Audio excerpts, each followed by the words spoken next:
ова издание. Европа расположена по инаугурацијата на Бајден, зашто се подготвуваат европските лидери да разговараат со новиот председател на САД. Македонски лекари во странство со порака за потребата од вакцинирање. Верувајте во наука, не во шпекулации. А додека бројот на заразени нагло расте, илјадници граѓани на плажи во Бразил. Останете со нас, почнуваме веднаш. Поздрав од Вашингтон, јас сум Милена Ѓоргиевска. Добре дојдовте во уште едно издание на Newsflash на гласот на Америка на македонски. Оптимизам во Европа по инаугурацијата на председателот Џо Бајден. Аналитичарите велат дека трговијата и климатските промени ќе бидат на врвот на листата за разговори на европските лидери со Бајден, но предупредуваат и на можни разидувања, особено околу Кина. Инаугурацијата на Џо Бајден беше не само ново поглавје за Америка, туку и за целиот свет. За сојузниците, како и за непријателите, новиот однос со најголемата светска сила веќе се менува. Во Европа има оптимистичко расположение.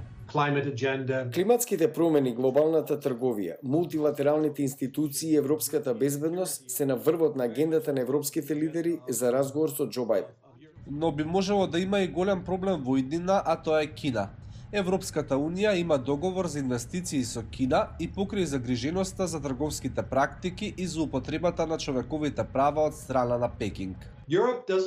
Европа не гледа на Кина како на геополитички конкурент, не на начин на кој САД ја гледаат. Како подпредседател во администрацијата на Барак Обама, Бајден воспостави добри односи со европските сојузници.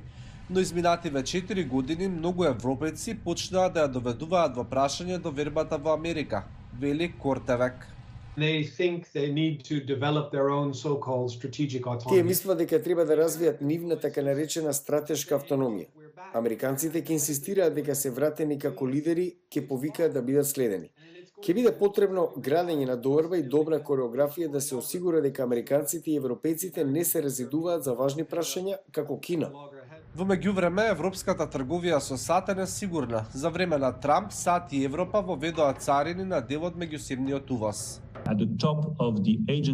На врвот на агендата секако ќе биде да се стави крај на трговската војна меѓу САД и Европа, да се укинат санкциите на американската администрација кон француските лозија, што не е во интерес ниту на САД, ниту на европските држави. Британија традиционално представува трансатлантски мост меѓу САД и Европа, но лондонските врски со ЕУ се скратени по Брекзит. Кога се работи за трговските прашања или за климатските промени, економската регулација или финансиските кризи, Обединетото кралство нема да биде прва станица за Америка. Сепак Британија останува клучен безбедносен партнер. Министерот за надворешни работи Доминик Раб изјави дека враќањето во иранскиот нуклеарен договор од кој САД се повлекува во 2018 ќе биде прв приоритет. Го поздравуваме тоа што председателот Џо Бајден и новата администрација зборуваат за приклучување кон договорот и негово зацврстување. Пандемијата на коронавирус предизвика здравствена и економска криза и во САД и во Европа. На краток рок, справување со последиците од неа ќе биде приоритет од двете страни на Атлантикот. А од вестите дома, македонски лекари кои што работат во странство повикуваат на зголемување на свеста на граѓаните за потребата од нивно вакцинирање против COVID-19. Тие велат дека граѓаните треба да веруваат на науката, а не на шпекулации. Мики Трајковски има повеќе. Лекарот од Охрид Игор Балевски, кој прележал тежок облик на COVID-19, вели дека вакцинацијата е единствен начин да се стави крај на оваа пандемија.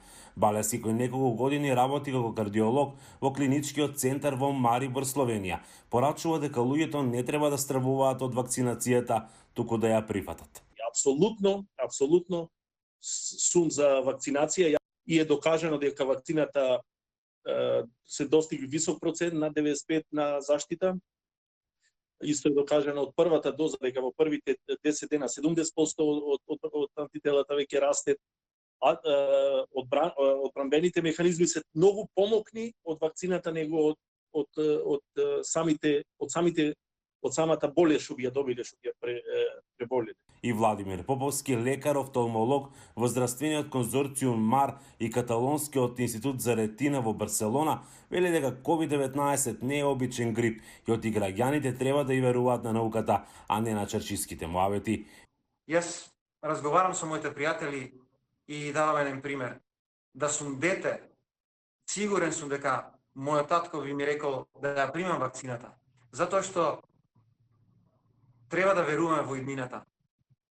Сите имаме наши проекти, мечти и сакаме тие да се остварат. Така да ова е еден прв чекор кон таа една послободна иднина која што би требала да дојде после вакцинација на поголемиот дел од населението. Поповски заедно со неговата сопруга Даниела, која исто така е лекар во Шпанија, се вклучиле како волонтери во пикот на пандемијата во болниците каде работат. Сето ова што го правевме, ние, тука жртва наша, државите што ги правеа, сето тоа беше една пасивна импровизација, да речам игра на среќа или верба во судбината дека нема да не фати ковид или дека нема да не фати тешка форма на ковид или компликации на ковид.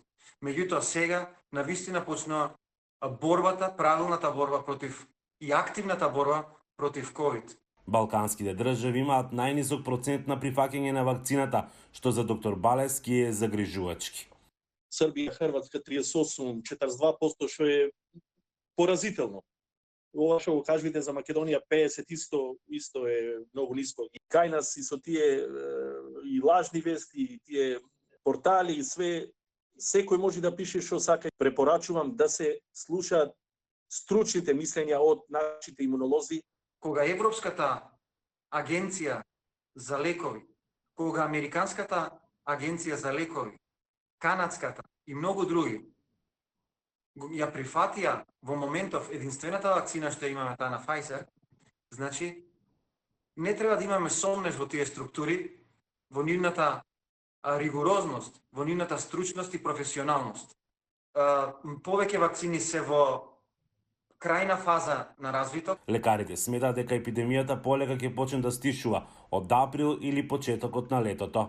Северна Македонија засега нема добиено ниту една доза на вакцина, но Балески смета дека земјава веќе требаше да отпочне со вакцинацијата. Јас сега би сакал Македонија да израел, да би биле 2 милиони сите вакцинирани. Ама ево, нажалост не сме. Мислам дека треба активно да се вклучат сите релевантни и што побрзо да се вакцинират. Јас тврдам дека би можели меѓу први да се вакцинират, меѓутоа се касни. Од Охрид за Гласот на Америка, Мики Трајковски. А и покрај предупредувањата на здравствените власти за нов бран на заразени со COVID-19, граѓаните во Бразил излегоа на плажа. Погледнете. Недела во Рио де Жанеиро. Илјадници ја преплавија песочната плажа Ипанема и покрај зголемувањето на бројот на новозаразени со COVID-19. За прв пат од август бројот на починати во една недела надмина 1000.